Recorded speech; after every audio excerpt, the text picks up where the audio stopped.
Good morning again, Inspector. Just to confirm you are live on YouTube. Right, morning. The inquiry's resumed. So if I can, are you okay there, Ms. Goodyear? Yes, so Yes. I'll hand over to Mr. White to ask his questions. So Mr. White. Thank you very much, sir. Ms. Goodyear, if it's any consolation, I had to do a 4-hour cross-examination 3 weeks ago with a terrible cough, so I have huge empathy with your situation. Just say, as the inspector said, at any stage if you want a break. Thank you. And also, can I also add the rider, because of course the disadvantage of this process being done virtually is I can't tell when you've got something or haven't, so do tell me to pause while you find something. Yes. Can I also, what would you prefer? What's easier for you? Would you prefer me to identify the documents I want to go to now, or are you happy to go to them as we go along? What would be easier for you? Should we go to them as we go along? Okay, absolutely. I don't think there are too many surprises or anything out of the ordinary. Can we start off, please? Have you got the statement of common ground with you? I've got that. Do you mean the overarching? Yes, I mean the overarching statement of common ground, and I just want to go to 4.4, please.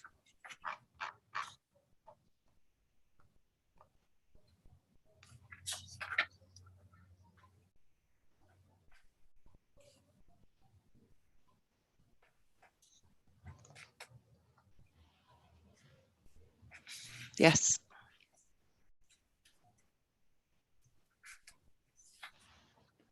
I'm there. Brilliant. And can I just agree with you, please? Let's just do an audit of where we are, because these were the decisions that were imposed by members after the 15th of September, weren't they? They're the reasons for refusal. Yes. Yes. And we know we can add a few riders in the light of what's happened in the past 5 months. The first is the reason of refusal 9. At the moment, nothing is certain, but the likelihood is, we hope, I mean, that obviously Mr. Howell Williams has said it, but at the moment, 9, there is a possibility, I won't put it any higher than that, that number 9 will be met if a satisfactory 106 can be agreed between the parties. Yes, if a satisfactory 106 can be agreed, but I understand there's still some outstanding issues on that. Well, I'm not going to take it any further than that. I think my rider takes into account if. Now, 7 has gone as a result of agreement with the LPA, hasn't it? 7 about flood risk, yes. That as I showed the inspector when Mr. Maynard was giving evidence, it is agreed in the statement of common ground further on that 7's gone.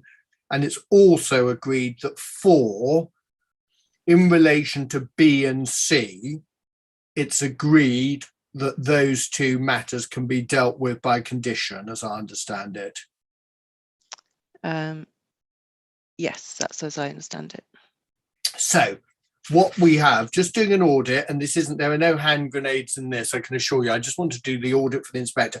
The council now rely on 1 is obviously between us, 2 is obviously between us, 3 is between us, little 4, well, not little, 4A is still between us, and 5 and 6 and 8. That's where we are. 6 and 8. Yes, sorry, I was just running through them. No, sure. Make sure you're satisfied that Yes. my audit is correct. And with the rider number 9. And with the rider number 9, yes. But on any basis, we can agree, can't we, with the loss effectively of 7 and the change to 4, the planning balance has slightly changed. I'm not saying in a material way, but has changed since the 15th of September by the loss of certain issues, which historically the council on the 15th of September said justify refusal. Certain issues have gone. The balance, while you say on your evidence is not in favour of the proposal, it has mildly, can we agree, has shifted in favour of the appellant as a result of those matters going. The balance has shifted, but when I wrote my evidence, it was on that basis anyway. Yeah, So yeah. I would I'm think not saying you that'd be- didn't. No, Put I'm just aside, clarifying it for the inspector. yeah, but put aside your evidence. We can agree since the 5th of September, the balance has shifted in the appellant's favour. That must be right logically, mustn't it? If you withdraw 1.5 reasons of refusal, potentially 2.5, subject to your rider about 9. Yeah. Yeah. It's- Now, yeah. now we'll obviously go through the reasons of refusal, but can I just deal with a couple of other matters preliminarily? First of all, as I understand it, and this is no criticism of you, from my perspective, I don't know how much sporting analogy, but I'm going to put to you, you've been given a bit of a hospital pass by your clients because, and I say that, and I put to you, first of all, you are based in the Bournemouth office of Bell Cornwall, are you not? I'm actually based in the Hook office, but I live in Bournemouth. Okay, Hook office, so Hampshire. Have you done any work prior to this instruction in Kent?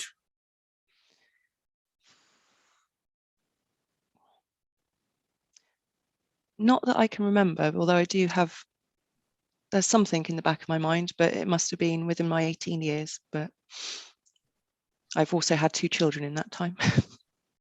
Okay. And I mean, frankly, I'm going to put to you, the reason I say, why is no officer here, frankly, to defend a recommendation for refusal? Why did they go to an external consultant to give the planning evidence rather than the 60, 70 planners that they have in the Ashford Planning Department? I think, as I said yesterday, the team is incredibly busy with applications and they just didn't have capacity. So no capacity. The reason they went to an external consultant because they didn't have capacity to deal with. I assume you tell me. I'm going to put to you that this is the largest planning appeal that Ashford will have to deal with in 2022 in terms of scale. Do you know of any other appeal which is comparative of 145 or 141 units? In Ashford, I don't. No. So it'd be right for the inspector to record that the official position of the local planning authority is they have no capacity to field an officer to give evidence at the largest appeal they face in calendar year 2022. That's what you said, isn't it? Yeah. So is it also capacity why there was no officer who was updating the inspector on the housing land supply position? I mean, as you know, it's incredibly rare for an external consultant to be asked to update an inspector on the policy, on the housing position of an authority. Yes. I mean, again, is it because of capacity? The officer dealing with the provision of housing and the supply, and the officer presumably tasked with putting the SBD together for Stodmarsh, was too busy to come to this inquiry because of capacity issues. I understand they're on annual leave. All right. There's one officer in Ashford who deals with housing. Is that right? Provision of housing. I've been in contact with 3 officers who are all currently on annual leave. I don't know, but I presume it must be half term because next week is half term in Dorset. But I know that in some areas half term is this week. It's absolutely half term. But I still put to you, see, I'm going to develop a philosophy which I'm going to articulate throughout our cross-examination, that this council do not take housing supply seriously. And that is one of the articulations of that is by putting forward an external consultant based in Bournemouth to deal with housing land supply effectively in Kent, rather than an internal officer who on a daily basis is tasked by statute to provide houses in Ashford Borough Council. I would say they do take it seriously in the fact that they didn't think they had capacity to deal with producing the evidence, and so they needed someone who could commit that much time. All right. Well, the inspector will reach a judgment on whether that's reasonable or not. Also, let's just deal with a few other preliminary matters. When the inspector is reaching his overall planning judgment, it is right that the whole of the development is considered, isn't it? Yes. It is also right isn't it? Again, going back to my philosophy about how serious the authority dealt with this, the authority did not determine the application within the period set by regulation, the 13 weeks, did they? No, and they requested an extension of time. Yeah, and the request, we won't trouble the inspector with why the request was made, but effectively we can agree that when this went to committee on the 15th of September, it was well beyond the regulations 13 weeks for determining an application that was validated on the 14th of May, wasn't it? It was beyond it. But Now, they had requested an extension of time to deal with issues that had come up. it's also right, isn't it? This point, much beloved by you and Mr. Howell Williams about the 141 and the 145 in the 13 weeks prior to this inquiry. This is such a classic inquiry point because I haven't seen any communication of any kind of you where officers asked my clients to show a master plan of 145 units. Have you? I haven't seen any communication, but I don't know if that happened equally. Next point, let's agree, please, on what the balances are that this inspector needs to apply in making a judgment. The first is section 38.6. We can agree that, can't we? Yes. We can also agree that the inspector needs to consider the tilted balance, which you agree is an operation. Yes. We can also agree that in applying that tilted balance, it is no part of the council's case to say the tilted balance is disengaged by reason of heritage, landscape, or any other of the considerations identified in either in the list, in the footnote, or any other considerations. No, there's nothing in the footnote that would disengage it. Right. Okay. Can we then go back to the statement of common ground? Well, before we do, I just want to ask you about that. But could you take up the MPPF? Yeah.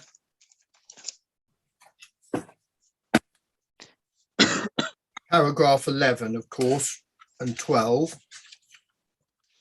Mm-hmm. Now, can we agree that starting of para 11 of the MPPF, decisions should apply a presumption in favour of sustainable development? Plans and decisions, yes. Yes. As I understand it from your evidence, you accept that the presumption in favour of sustainable development applies? Yes. Yes. So you would accept, go on. Sorry, I was just going to say in paragraph 12 clarifies it does not change the status of the development plan. The starting point. I don't think I put that to you, frankly. I mean, it is fair of you to ask a rider, to add a rider to the question asked, but there's no point adding a rider which has no relevance to the question I asked. I'm not asking you these questions in any way. We'll come on to deal with their relationship with the development plan. The next point is for decision taking. Do you see that? Yes. And would you accept that's obviously the position we're in? Yes. Now, little c, as I understand it, you accept we're not in little c. Yes. And we're not in little c, why? Because we don't accord with the proposals don't accord with the development plan. Well, you missed out very important words, up to date.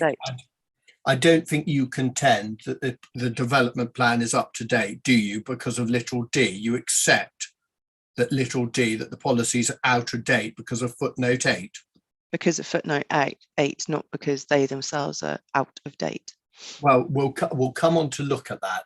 Whether it matters is another question, but there is acceptance that the development plan is out of date, whether it be because of the policies are non-compliant with the MPPF or because there's no 5-year land supply. But the way this works, you accept we're in little d, don't you?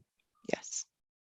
And as a result, the inspector can record that is founded on various conclusions, the first of which is, as a result of yesterday's proceedings, the council readily acknowledged and consistently have acknowledged throughout 2021 and in 22 that they cannot demonstrate a 5-year supply of deliverable housing sites. Sorry, the question is that they haven't got a housing land supply. Yes. Yes, that's correct. And the minimum of that shortage is the council accept 664 units. Yes. And in that the reason, I mean, tell me this, because in your evidence chief, I was slightly bemused by your construction of the balance, etc. Why do you say, why does the government apply its mind to coming to a conclusion that if development plans, that the development plan should be concluded is out of date if they're not, if there is not a 5-year supply? What do you say to the inspector that the government is seeking to do in that scenario, and why? Sorry, you slightly lost me. Sorry, what I want your interpretation of what the government is trying to do in little d by making the most important policies out of date when you haven't got a 5-year supply. What do you say the government are trying to do? Well, I would assume they're trying to boost the supply of housing, but I think they're also very clear that the NPPF should be read as a whole. So it is not entirely about boosting the supply of housing. And I think points I are very clear that the adverse impacts of doing so, that you'd have to demonstrate, sorry, the that the adverse impacts significantly and demonstrably outweigh the benefits. Yeah, I'm not interested in that for the time being. I'm interested just in having the mechanism. We know the government have instituted this mechanism that when policies which are most important are out of date, granting permission and less, and you accept that a primary driver, I think it's fair to say, is a judgment about the relationship of the development plan to the provision to significantly boosting the supply of housing. Don't you? Sorry. So why am I, is it just you that can you not hear me properly? No, I can hear you. I'm just getting a bit lost because it's quite a long question. It's probably my slightly fuzzy brain as well. Well, can we agree that the reason why the government is saying that the policies which are most important for determining the application are out of date is to ensure that there is a consequence when you don't have a 5-year supply of housing? I think the consequence is in 2. No, well, that you would have to significantly and demonstrably show that the harm outweighs the benefits. Well, I'm going to put to you, and we'll come to look at this, that your application, that your evidence is a complete repudiation of what D is trying to do. We can agree, can we not, that SP1 and SP2 are most important. Do you accept that or not? Yeah, I would also say HOU5 and Yeah, SP6. I was coming on to that. Let's bank the most important. SP1, SP2 and SP5. Can we agree those are HOU5. Absolutely, HOU5. SP6. Okay. And those are the most important. So if they're out of date, that engages a consideration of weight, doesn't it? Yes. Yes. And it is quite, and what we have there, that consideration of weight, it is obviously important, isn't it, that there is a relationship on delivery. What the government is trying to do is ensure that the most important policies, if they are out of date because of failure to have enough supply, that there is an effect that you effectively cannot use those policies in the same way as if you had a full 5-year supply.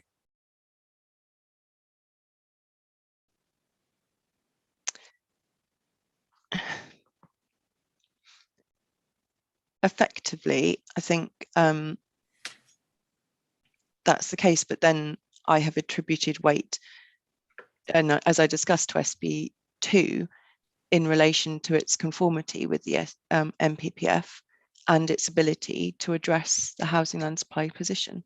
No, well, we'll come on in a second. Do not worry. I probably have the largest part of my cross-examination is going to be about how you deal with SB2. We'll come to the subjective elements in a moment.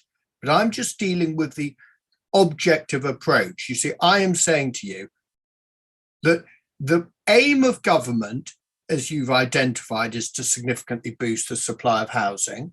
One of the ways it does that is where it identifies a test in footnote 8. If a local authority such as Ashford cannot demonstrate a 5-year supply, it then has the consequence that the most important policies for delivering housing are considered out of date. And therefore, that has two consequences. It requires a consideration of weight to those out of date policies. And it also effectively requires little two, which is, as we all term it, the tilted balance, doesn't it? If that's what I've done. Well, we'll come on. I know you say, but I'm not interested in what you've done for the moment. I'm interested in the approach for the inspector, because whatever you've done and whatever Mr. Ross does, frankly, it's open to the inspector to apply government policy. But we can agree the purpose of D is to obviously ensure that decision makers, when looking at most important policies, if they are out of date, it requires two things: a consideration of weight and a consideration of the government's aspiration to significantly boost the supply of housing. It doesn't say that in D. No, it doesn't say that. I didn't say it did. I said that is what the purpose is, isn't it? Well, I mean, it's relating to any development plan decisions. Yes. Yeah, absolutely. Absolutely. And clearly, but those purposes. Sorry, all I was going to say is that the MPPF is clear it should be read as a whole. And yes, one of the purposes is to boost the supply of housing. Good, because I'm going to put to you that your evidence, when all is said and done, and we'll come on and look at it, the conclusion, the way you apply the weighting to the development plans is completely consistent, whether there be a 5-year land supply or not. You don't make any difference to your weighting to the development plan policies, SP1, SP2, or HOU5. You make no difference. Well, let's focus on SP2, because obviously that's the one that Mr. Ross also says has limited weight. You change not a jot of your weighting because of a failure of this council to have a 5-year land supply, do you? No, I don't. No. So in a sense, your application of both of effectively in section 38.6 is completely untroubled by the failure to have 664 units, isn't it? I have taken it into account because I think that SP2 can address the housing land supply shortfall. It has an ability in the windfall allowance, which is entirely in accordance with the MPPF, to address it. But taking something into account is completely academic if it has no consequence. You can take all sorts of things into account, but as you've agreed, your approach is untroubled by the shortfall. If we'd come here, I don't think I agreed that. You did agree that. I'm sorry, you absolutely did. No, I don't. All right, well, you tell me, okay, don't agree it then. Let's say your evidence is to disagree. Tell the inspector, because it's news to me. Tell the inspector what difference your approach to SP2 and weighting is taken in the light of the conclusion that you accept there's no 5-year shortfall. Because as I understand your evidence, and you say it in terms, you give full weight to SP2, irrespective of the shortfall, don't you? Sorry, you seem to be asking, sorry. I thought you asked two questions there. No, I didn't. You tell me what changed to weighting. What weight do you give in this case to SP2? I've told you I give full weight. Yes. What weight would you give to SP2 if the council had 3,000 more houses than was necessary to meet the requirement? Well, it would have full weight. Yeah. But I've set out in my evidence in chief and my proof and my rebuttal why I think it should have full weight. Yeah. Don't worry, we're coming on to that. What weight would you give SP2 if the council were 4,000 houses short of the requirement? In a hypothetical situation like that, I think I'd still give it the same weight because it still seeks to address the shortfall by allowing for windfall housing. Exactly. So the consequence is what your evidence is a complete repudiation of what the government's trying to do in little d, which is make a judgment that policies which are most important for determining the application are out of date. Being out of date has no effect on the Goodyear weighting, does it? I think it's a well-written plan. Sorry, could you answer the question? I'm not interested whether Shakespeare wrote it or Tennyson. Can you just answer the question that I just asked? Sorry, can you ask the question again? Of course. The effect of being out of date has no effect on weighting whatsoever, does it? In your application of section 38.6 or the NPPF? In this scenario, in this plan, because the plan is written to enable it to address the housing land supply shortfall. Yeah, but so am I missing something? I don't know. Let me tell you this. the plan is failing. The plan's primary purpose is to meet the requirements of the plan. And frankly, you come in February 22. This is the nub of the problem. You come in and say to the inspector, the policies involved in the distribution and supply of housing should give full weight. Yet, on the test that the government imposes, which is whether there is a 5-year supply of housing, the plan is failing to provide. The plan has not provided enough houses, has it? Well, we accept there's not a 5-year housing land supply. Yes, but what follows? Answer the question. The plan, in the 3 years, the plan is not providing the amount of housing that it should provide, is it? Ashford are not able to, and that's because of this, primarily because of Stodmarsh. That the reasons the government aren't interested. The government don't say it's non-compliance. You'll take a different approach dependent on what the reason for the failure to supply. The NPPF is not interested in why you have a 664 shortfall, is it? Well, I mean, the NPPF's a document. It's not interested in anything. It's the government's position, isn't it? Yes, but the point, you understand the point. The government, the NPPF has no comment or policy that relates to why you have a shortfall. There might be all sorts of reasons: COVID, Stodmarsh, a failure to deliver your strategic allocation for reasons or whatever. The operation of Power 11 has no expression of any kind about why you have a shortfall, does it?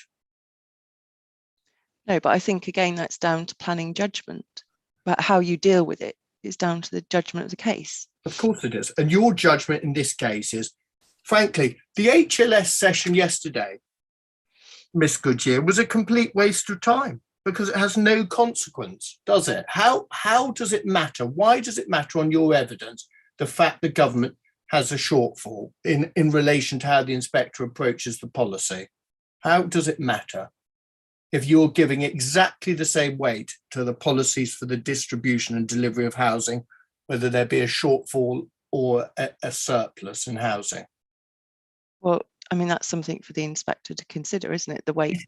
That's why I'm asking the question. Yeah, and I want your I've answer. Explained why I think SP2 has full weight. That's not the question, Miss Goodyear. Fuddled mind or whatever, that's not the question. I'm not interested in that. I'm asked for you to explain to this inspector, why did yesterday morning matter when your evidence is it has no consequence to the approach that you give to the policies involved in the distribution and supply of housing? Do you really not understand the question? I think I've answered it. That's why I'm confused. You haven't. You haven't. You've told us you haven't, because what you're saying, we've agreed, SP2 has identical weight, whether it be a shortfall or a surplus. That's your evidence, isn't it? Yes. No. So why does it matter in the approach the inspector takes to the development plan? Why does it matter whether the yesterday morning, what relevance do you say yesterday morning has, if any, in the light of the approach you effectively argue for this inspector? Well, I think in my approach, I still think SB2 has the ability to deal with a shortfall. Well, we'll come. Let's just have a look. Could you take up CD 6.6, please? And this is the Oakley decision that Mr. Ross and I had the pleasure of being in last year. And as you know, Oakley's near your patch, Basingstoke and Dean. Actually, it's not 6.6. Sorry, just let me get the right reference. It's 6.8.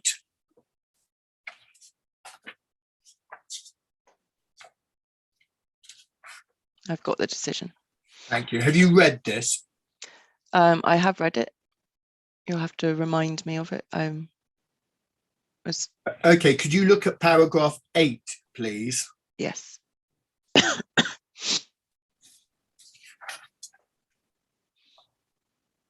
And you'll see in paragraph 8 that the appeal site adjoins the settlement boundary for Oakley as set out in the Basingstoke and Dean local plan 2011 to 2029. And then we see, do you see, it's thus regarded to lie within the countryside. LP policy SS1 seeks the provision of 15,300 dwellings within the plan period.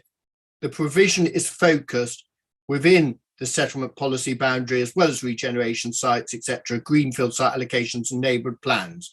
So can we agree SS1 dealt with both effectively the strategy and the numbers of housing? As it says here, I have to say I'm not familiar with Basingstoke and Dean's local plan, so I'm sure that I'm that's relying on what it says in this text. fine. Could you then please go to main issue 6, housing land supply? Have you got a paragraph reference? Yes, please, 88.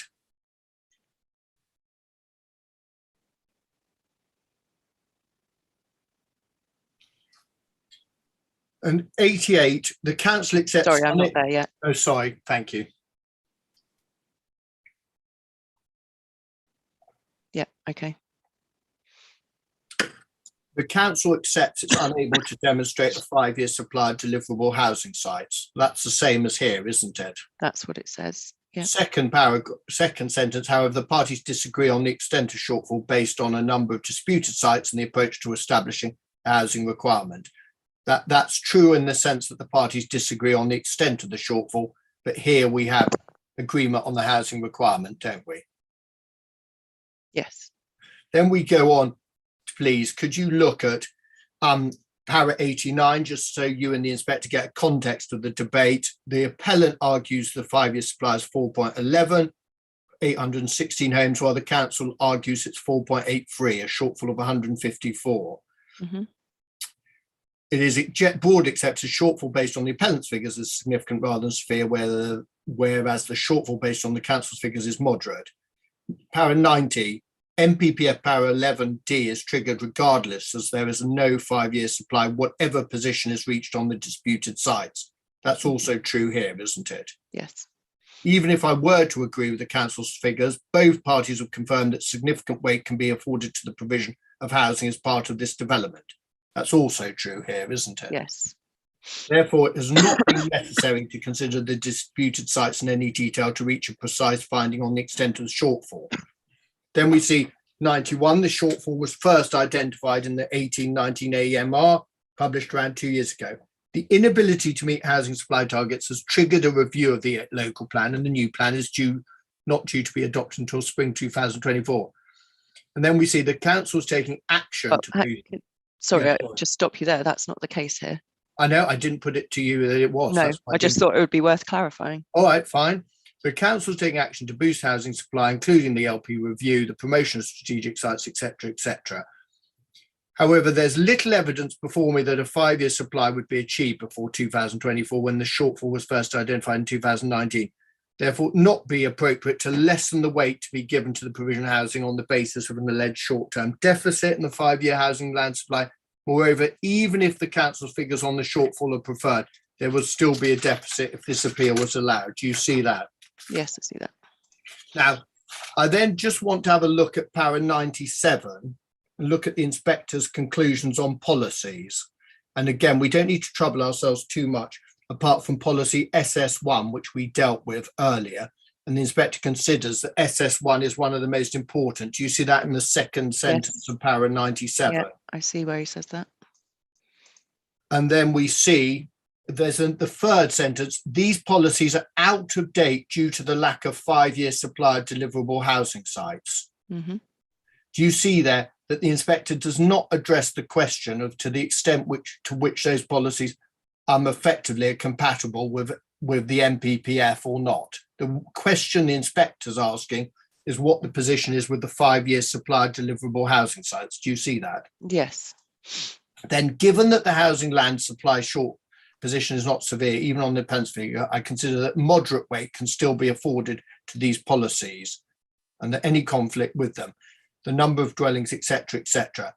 However, this figure is a minimum, so this does not affect the weight to either policy. But the point I'm making, would you accept the proposition that in para 97, the expector by giving moderate weight is clearly not giving full weight to those policies? Yes. Yeah, and that the reason why he is reducing the weight is because the policies are out of date due to a lack of 5-year supply.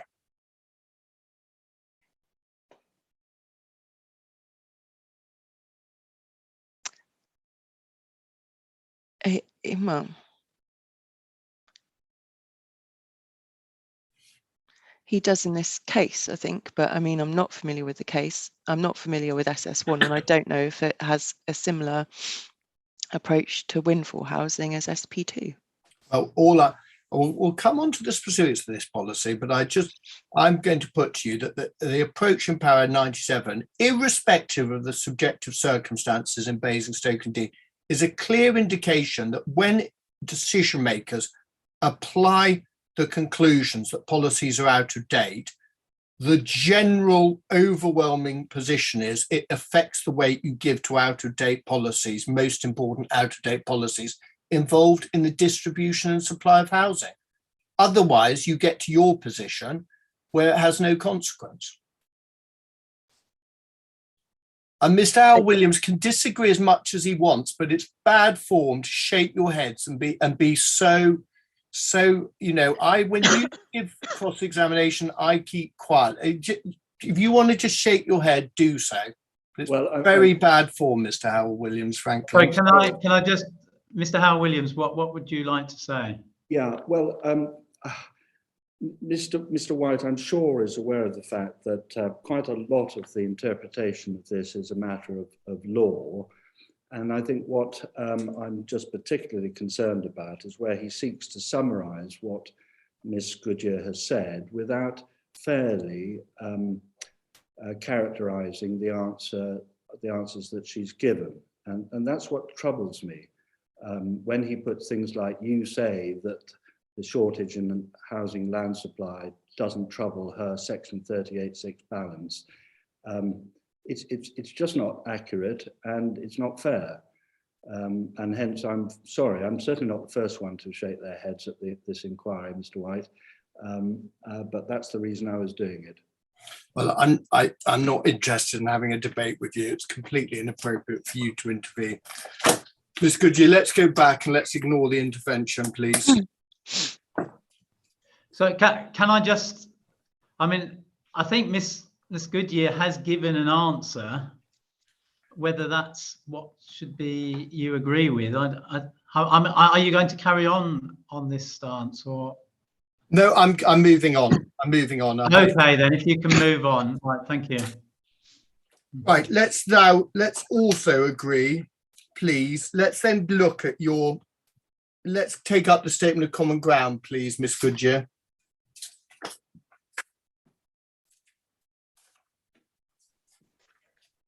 Can you let me know which section?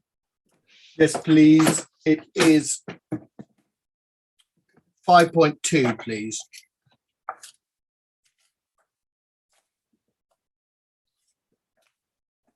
Yeah. Now, you've agreed with the appellants that if we look at 5.2, we've agreed the summary of relevant policies in both table 2 and 3, and I've counted them up. There are 36 policies effectively that you and the appellants agree are relevant in the application of section 38.6 as is set out 5.1, isn't it? Yes. And just to help the inspector out a bit, there's a further refinement that mentioned in the reason of refusal that remain are 12 policies still fall across those 7 and a bit reasons of refusal, and 24 relevant policies are not in the reason of refusals, as shown by that right hand column.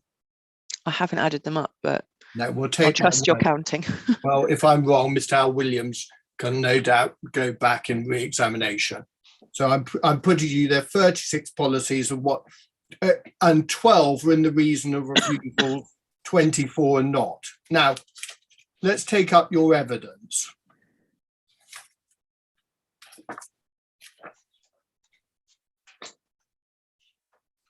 And 711, please, page 47.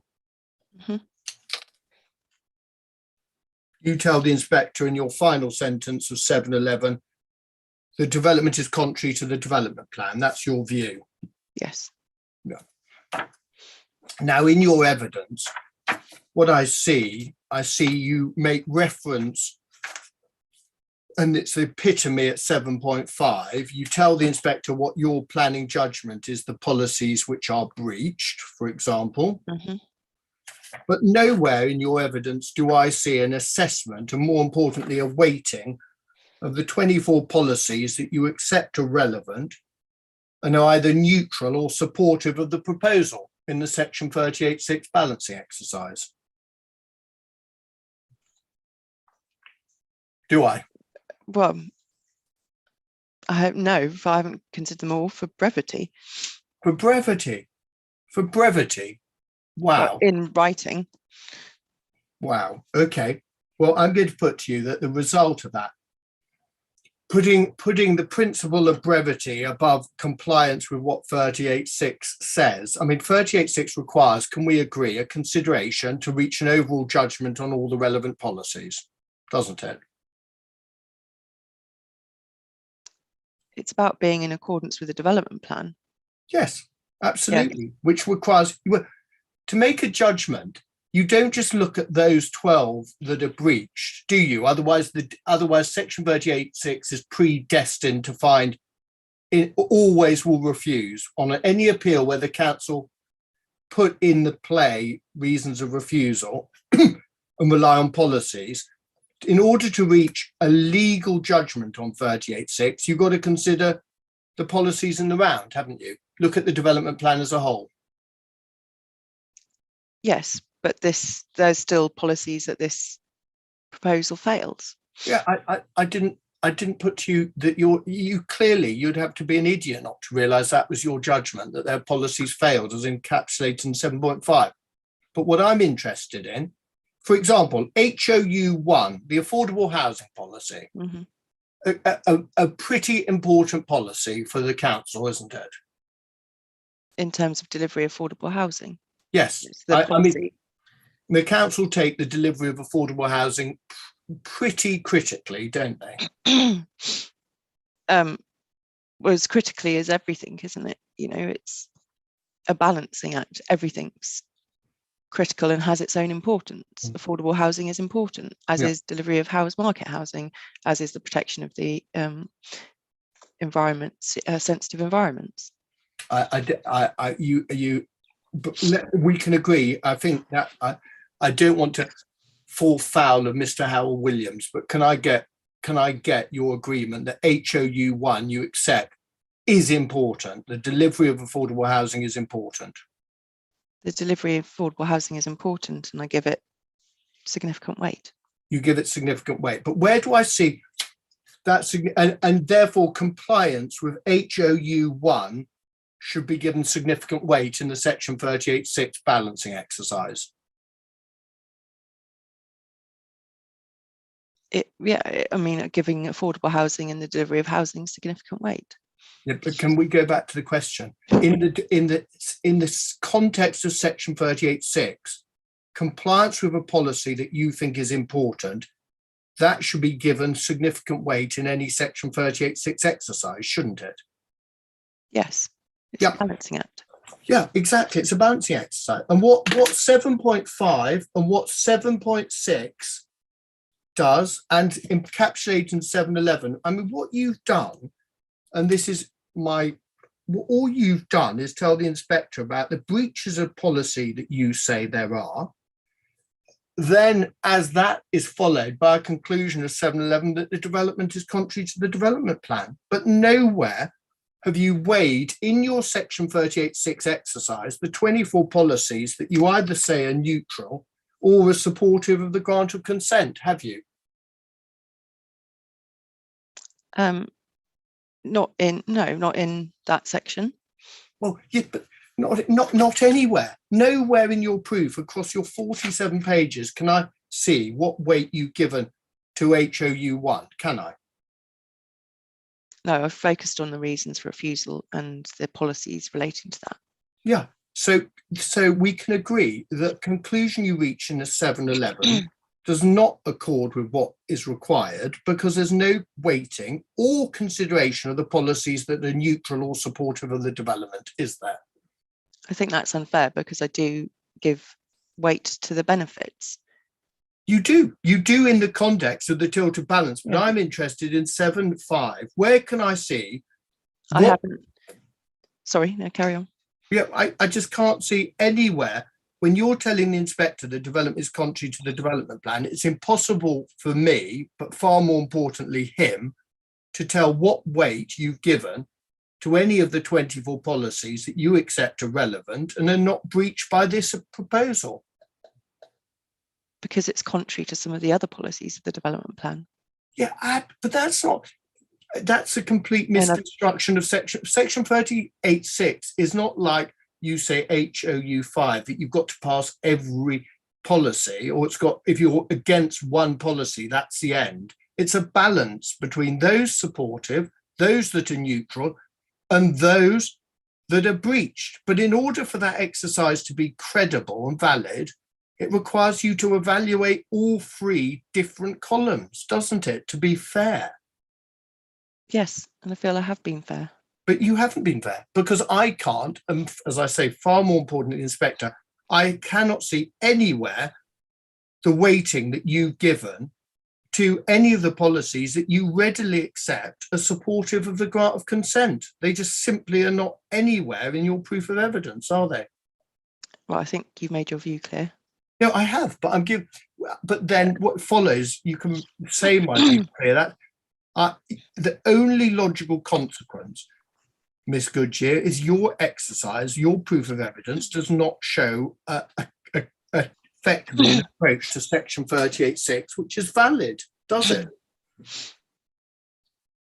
I think it does, because section 38.6 says development should accord with the development plan unless material considerations indicate otherwise, and that's what I've done. No, you haven't, because you haven't done that, because nowhere you've accepted, nowhere do you evaluate the policies in the context of section 38.6 that are supportive or neutral to the development, have you?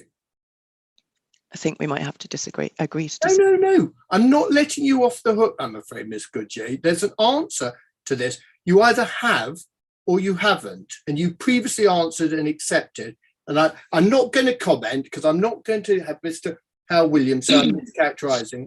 Have you considered, very straightforward question, have you considered and weighed the policies that are supportive or neutral out of the 24 in your proof or not? So either a yes or no.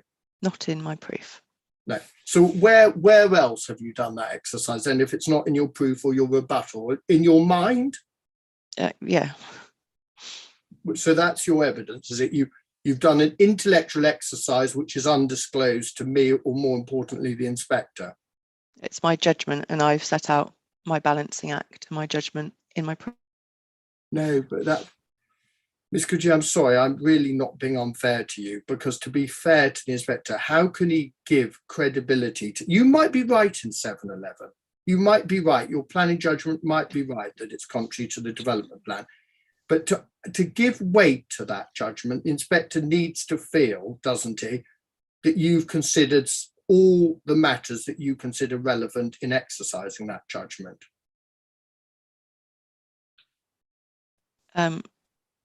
Well, I think the inspector knows how to do his job. Yes. But so you accept, though, that you haven't set out the policies like HOU1 that you readily accept as supportive of the proposal? I haven't set those out in the proof.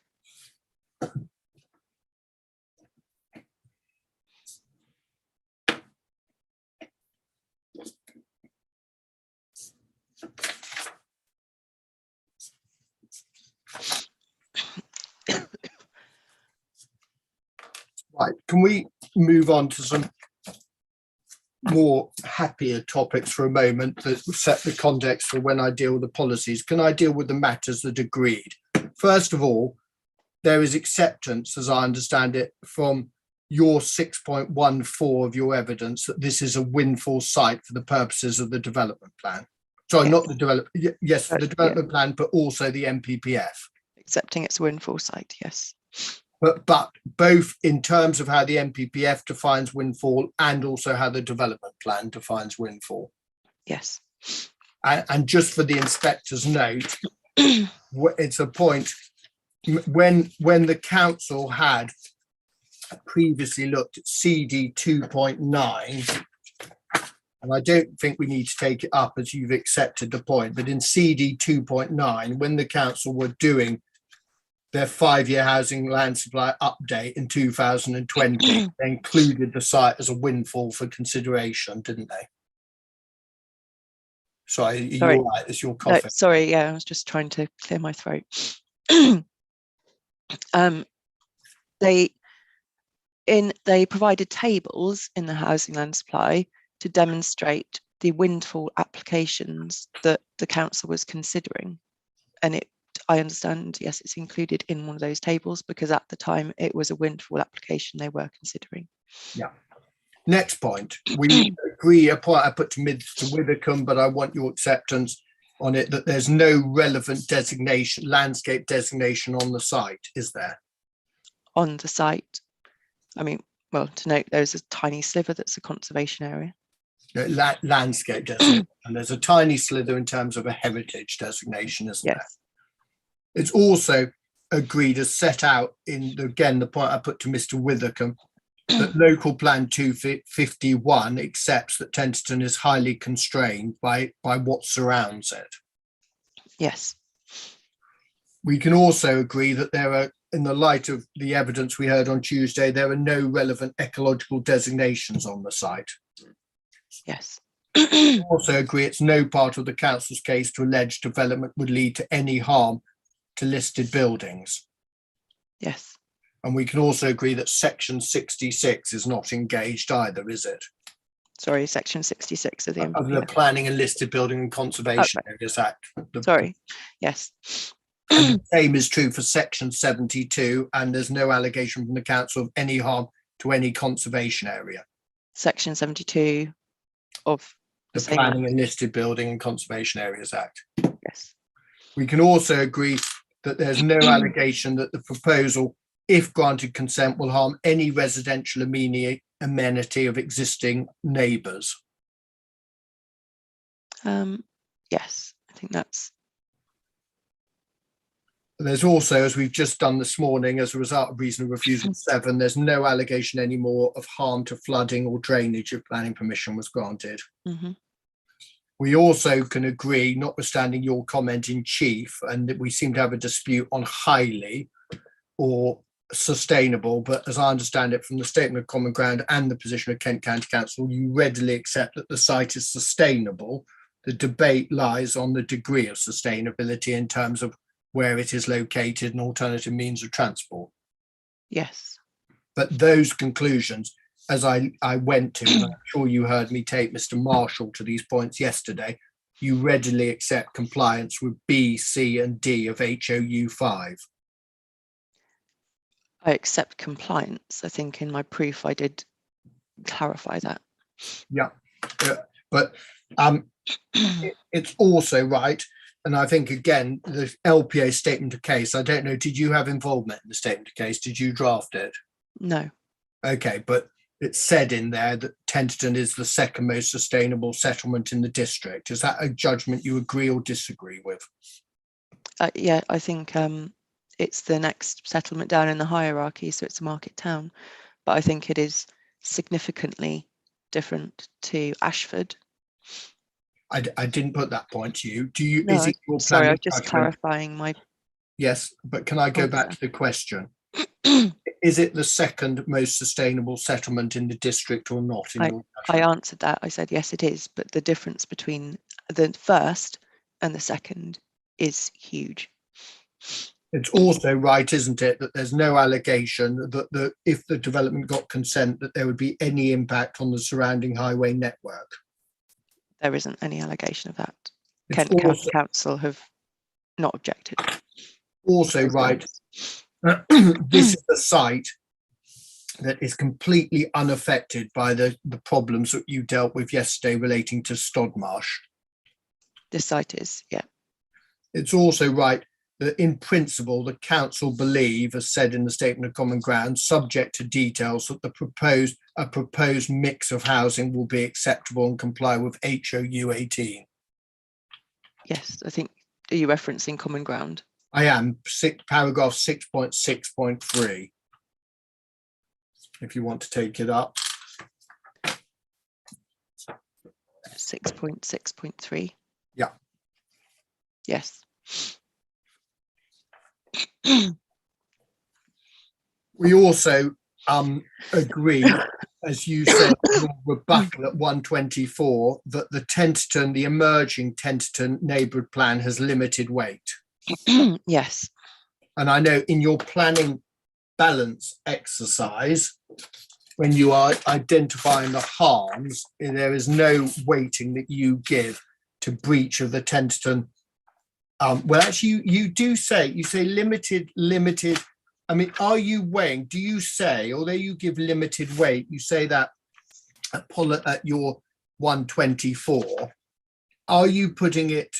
Are you effectively saying that that is a factor that should be in the planning balance or not? Because I note the council's formal position is no reference to the neighbourhood plan in any of the 9 reasons of refusal, was there? It's not referenced in the reasons for refusal, but I've looked at the case and I think it has limited weight in the decision making, and the fact it conflicts with that, particularly I think the fact that the local community has allocated this site in their neighbourhood plan, albeit draft, as a green space, and I think that allocation meets the objectives of the MPPF, I think, as I set out in chief.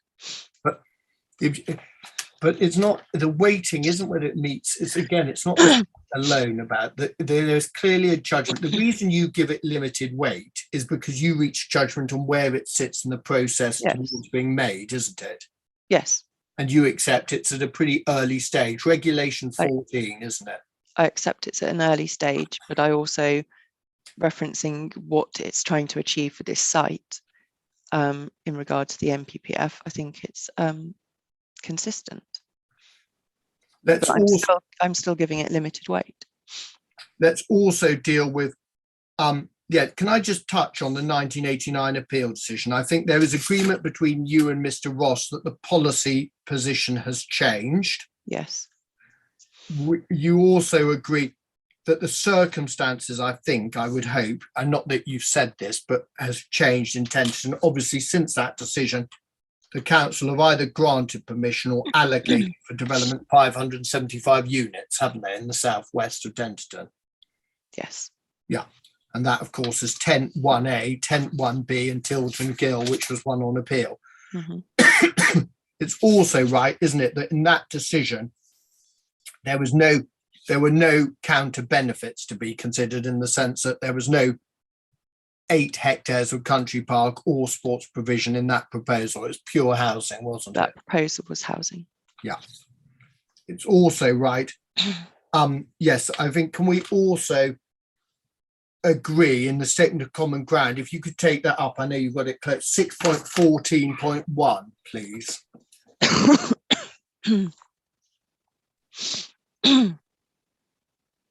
6 point, yes.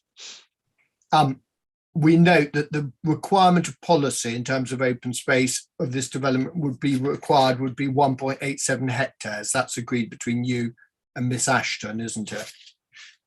Or the yes. appellant. And therefore, with what we have here in relation to the provision of the open space, the country park and the sports pitch is around 12 hectares is a material increase over that required by policy, isn't it? It is an increase.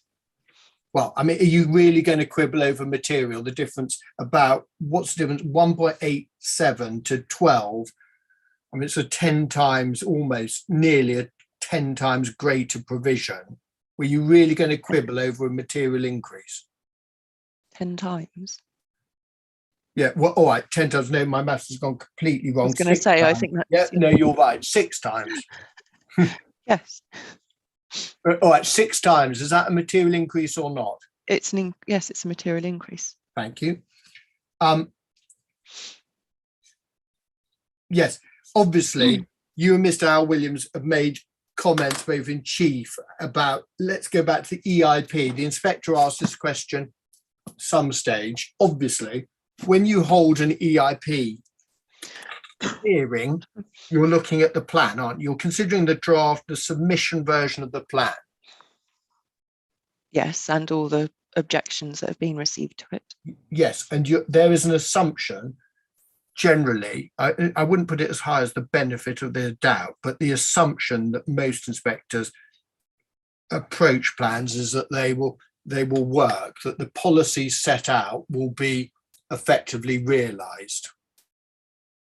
Yes, but they're also examining the plan as well and hearing the objections. Of course they are. But the circumstance, the EIP was held when? I think that was 2018. Yeah. Was it the position at the EIP, was the council's position that with the allocations and with the operation of SP2 particularly, that the plan adequately provided for the future requirements of housing or inadequately provided? I believe it would be adequately, but as you said before, I've not been involved, so. Well, it would be a peculiar plan if the council turned up and in their opening statement, the EIP said, we don't believe we make adequate provision for housing. Not exactly why I said it. Right. Now, we also, can't we? Mr. Ross gives these figures. You would accept during the plan period, what is shown is that a significant majority of housing that's come forward in the plan period is coming forward in Ashford. Yes, I think I've said that. Yeah. Now,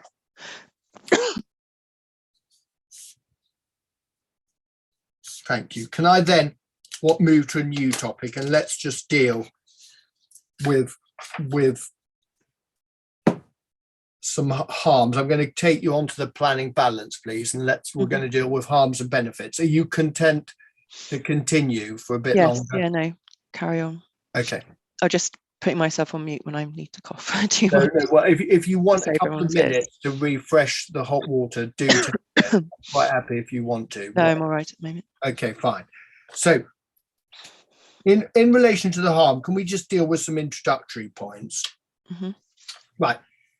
When there is a shortfall for housing, you would accept that it is important that that shortfall is met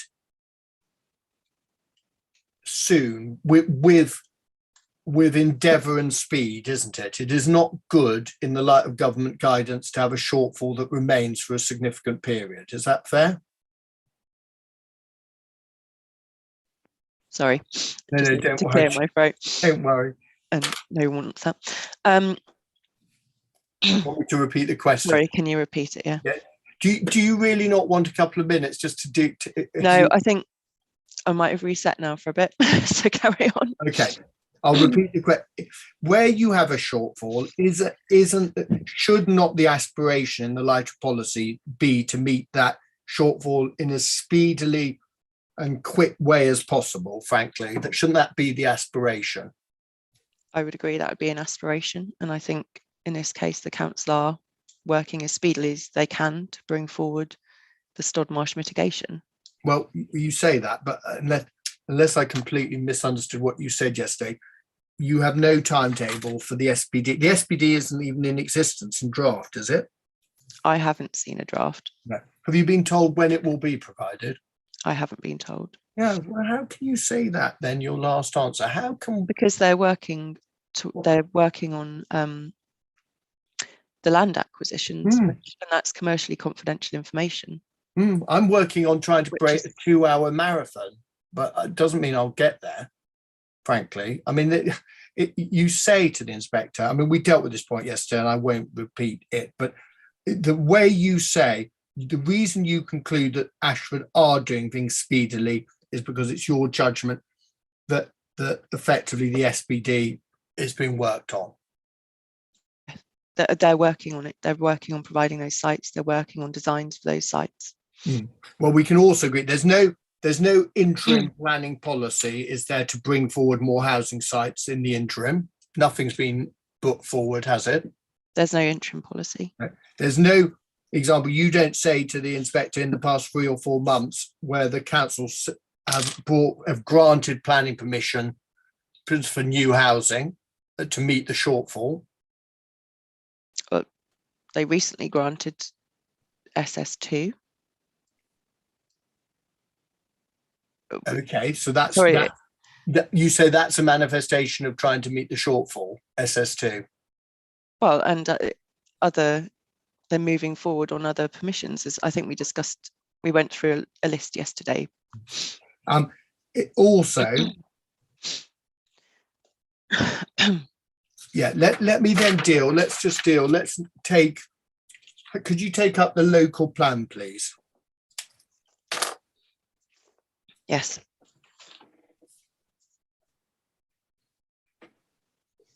Just let me get it. I'll put it somewhere.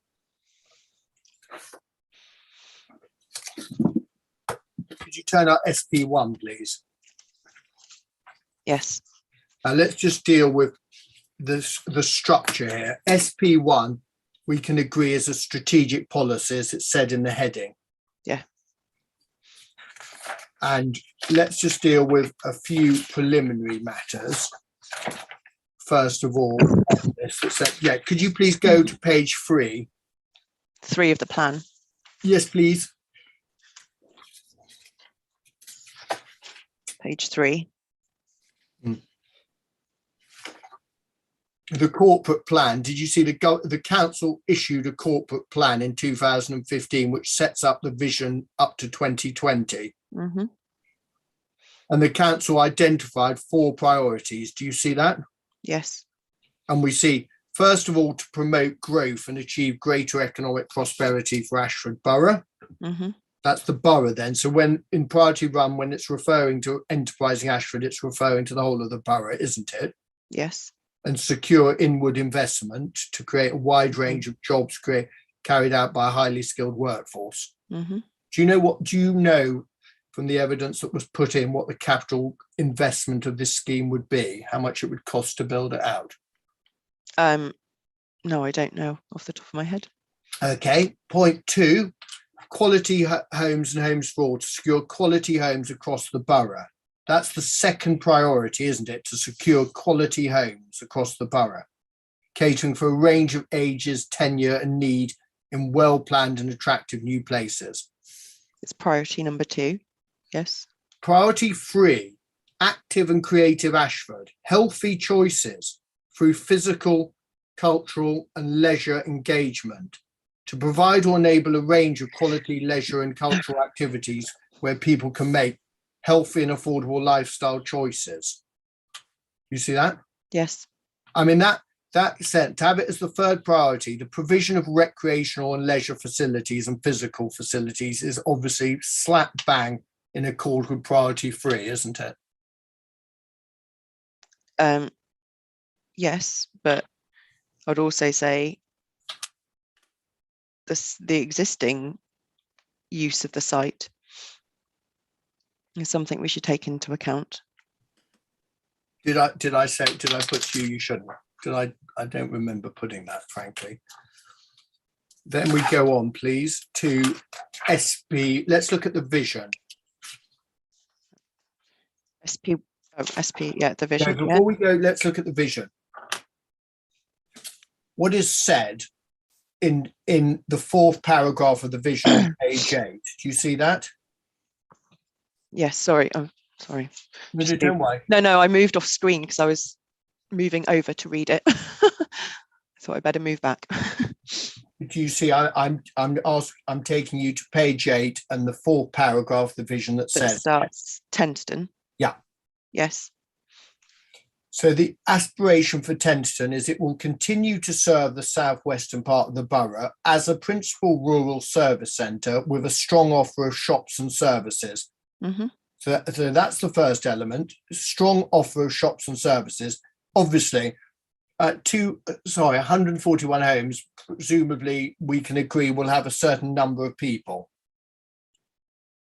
Yes. There'll be people move into the homes, hopefully. Yeah, exactly. And the likelihood is it's a reasonable inference that those people will use to varying degrees the shops and services offered in Tenterden Town Centre. Loyes, to some degree, depending on their lifestyles. Also, I think it's also relevant to note the local planning inspector's comments here, that he saw Tenterden as a thriving market town. Yeah. And conserving and enhancing its historic centre. Yeah. And there is acceptance between us, isn't there? So that there will be no harm to the centre of Tenterden if planning permission is granted. It's historic centre. Mm-hmm. And then we see accommodating development of a suitable scale, design and character. Yes. The inspector can infer that when the council allocated Tent 1B at 225 units, they made the judgment that that level of development was of a suitable scale for Tenterden, didn't they? Yes, that development as a whole through this plan. Yeah, yes, but I don't think, in view of, I think we've had two figures previously in the inquiry. Tenterden has a population of just shy of 9,000, which is also about 3,900 houses I've seen somewhere, and I can't recall. If I'm wrong on that, I'll be corrected. But broadly, Tenterden, just shy of 9,000 people, 3,900 houses. I don't think it's part of your evidence that the grant of 141 units here will be of a scale which is not commensurate with the settlement of Tenterden, is it? No, because we accept, I think it's HOU 5A. Yes, exactly. I was about to ask you that next question. So then let's go to SP1. And I'm going to put to you, let's deal with, there are three categories of the criteria. As we can see, there are 9 criteria, aren't there, in SP1, and they're expected to be adhered to. Yes. And can we agree that H is not particularly applicable to this proposal because it's a range of employment opportunities, so it's not really applicable, and I don't believe you're contending that the proposal fails because it doesn't have any employment floor space. No. Yeah, I'm going to put to you that the battleground we have in SP1 is B, dependent on the evidence, but you accept, frankly, well, I don't know, do you say that the proposal, I mean, as I understand it, accessible and sustainable locations, you accept the proposal, so A is not engaged, is not breached by the proposal? I think, though, it's the focus of development at accessible and sustainable locations, and I think whilst the council allocated Tent 1B, that's already 215 dwellings coming to Tenterden, and it's removing the focus from Ashford from the additional 145 dwellings. Well, let's make this very clear. I want to really understand that you are saying it's your judgment that putting 141 units here would be a breach of A because it would not amount to focusing development. But let's look at it in the context of the whole, at accessible and sustainable locations. I mean, by your inference then, the only accessible and sustainable locations that comply with little a is in Ashford. And that's clearly not said, is it, in little a? No, it's about the overall strategy and approach. Yeah. Councillor. Sorry, Mr. White, can I just ask? You keep mentioning 141 units, but isn't the proposal for up to 145? Absolutely. Or are you going to alter it to make it 141? I don't know whether that's. Well, can I hold fire on that, sir? Because there. Right. Okay, then. I just wanted to find out where you're going with the 141. Right, well, forget the one for the. I'll use the quantum of development proposed as Right. in view. I mean, what I'm putting to you is to focus development at accessible and sustainable locations. I mean, the gist of what Little A is trying to do is ensure that development complies with what the NPPF is talking about, accessible and sustainable locations. But I think when you need to look at the strategy as a whole, and the strategy as a whole is to focus development at the most sustainable location. It's not saying that development can't happen at Tenterden, that's not the case, but the additional 145 units reduces the focus at the most sustainable centre of Ashford. Well, I'm going to put to you that you're completely wrong on this. Both you and Mr. Hal Williams are developing this argument most, or somehow the questions to Mr. But there's absolutely no, you're inferring, you're reading in what is required. The test is to be at accessible and sustainable locations. There's nothing in there, and it was of course open to the council if they wanted to apply some quasi-sequential approach that you needed to be at the most accessible and sustainable locations before you moved on. It could have said it. The only threshold test in Little A is to be at accessible and sustainable locations, which you accept this development is. Don't you? I don't accept that's the case here, though, that I accept, as I set out, it's about the strategy, and I've explained that approach. Okay, so can we agree that, frankly, that a breach of SP1A is dependent on how the inspector reads SP2, or do you say SP1? You say the breach of Little A stands on its own without looking at anywhere else. I think it's when it's read as a whole. Okay, and let's just deal with, as I understand it, Little B is dependent principally on the evidence called by the landscape witnesses and the ecologists. It would be dependent on compliance with that, on that evidence and how the inspector concludes. And obviously the inspector's own views of the site when he goes on his site visit. Oh, of course, but then C we can agree is passed, can't we? Yes. We can agree D is either not applicable or well, it's not applicable at this time, because obviously the design of the built form, etc., will be dealt with at reserved matters, so that we can park D. I don't necessarily agree. I think we need to we need to ensure that the scheme can be of the highest quality design. And as I said in my comments on design, the illustrative material, and I accept it's illustrative, that we've been provided with to date doesn't, in my mind, meet that test. Okay, so it's your evidence that D's breached as well. Yeah. It's accepted that you accept E is passed. Yes. You accept F is passed. Wide choice. Sorry. To some extent. Oh, Miss Goodyear, really, I mean, I've got to, you accept, if you really want to take this point, all that does is reveal to the inspector, frankly, that your unwillingness to accept the most anything which is reasonable in the appellant's favour, because you say to some extent, and yet on HOU 5, B, C and D, you readily accept the sites within walking distance of day-to-day services. It can be safely accessed and it is possible to maximise the use of public transport, and yet you hesitate and raise to some extent an issue on F. I think it's to do, HOU 5D is references, services and facilities. I haven't got it in front of me. And I think my concern here is about access to employment and where you go for employment. And there is a bus service, there is as not a train station, and the bus service to Ashford, where the high-speed rail links are, is not, in my mind, a particularly good, it's an hourly service that will take 50 minutes. I don't think it's something that would encourage people to travel by public transport, because it's a 25-minute car journey. Is there any difference with Tent 1B in that respect? Does Tent 1B suffer from the same problems in your mind or not? It would, because it's in Tenterden. But again, this is the whole principle of the strategy, is to focus development at Ashford, and Tent 1B is a allocation in the plan. Sorry to repeat that. What did you say? To focus the whole of what on Ashford? Sorry, I didn't mean the whole. To focus development at Ashford.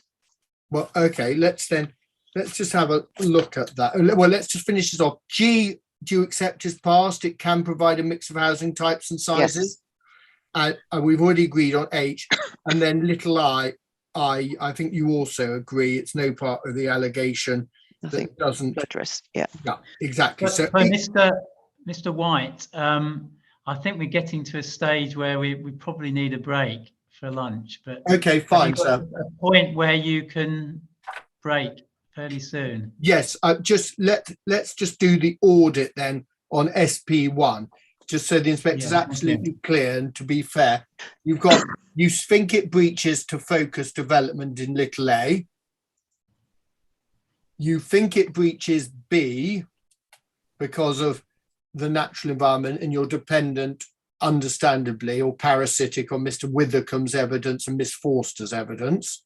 You think there's a breach of D because of the high quality design. And then I think you've also got an employment wrinkle on F. That's a summary, yes. It's right though, isn't it? That the policy that alleges this, the breach, if we just go back to the statement of common ground,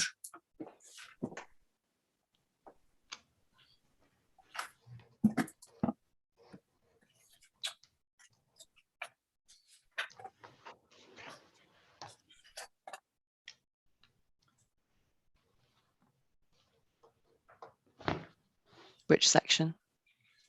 Just 4.4.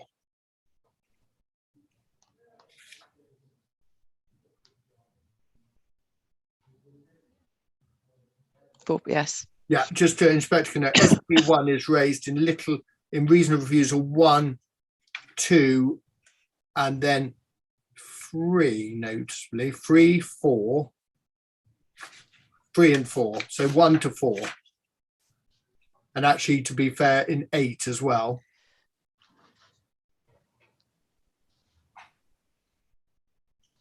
Can I just get your confirmation? Oh, sorry. Yeah. Yeah, I think so. Okay. Checking.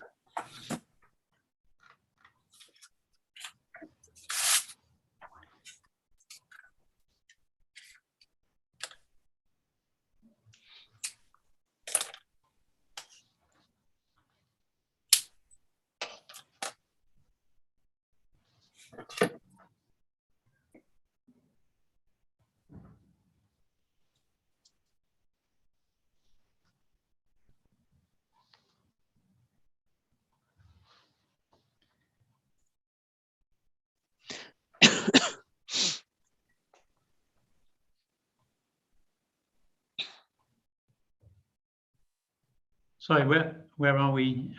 Just waiting for Miss Goodyear to confirm. Oh, sorry. No, I did. Oh, sorry. Oh, you did. Fine. Sorry. Okay, great. Sorry, I was waiting for you and you were waiting for me. Yeah. Right. So this is a convenient time. After lunch, I'll deal with SB2. Can I just deal with 2 matters before we break, sir? Just to tell you, I think I will probably have about another 45 minutes to an hour of cross-examination. Yeah. So I think we should be able to finish this afternoon, but I'm not sure how Mr. Howell Williams would like to re-examine. But I would have thought we should be able to finish Ms. Goodyear's evidence today. Well, that raises my second point. So, but can we then draw stumps and not call Mr. Ross, frankly, till tomorrow? Can I get? Oh, you- no, Mr. Ross won't be called till tomorrow. No, No, fine. I'm not I just- intending to go any further than this Goodyear today. Great. I just wanted. I'm I just. intending that she might be completed today, but it all depends on how it goes this afternoon. Because I don't really want to go a long session this afternoon. I don't think it's any good for anyone, but especially as we've gone quite a long way this morning. We've had quite a long session this morning. So I'll adjourn until, is there anything else anyone wants to say before I adjourn? So in that case, the inquiry's adjourned until 5 to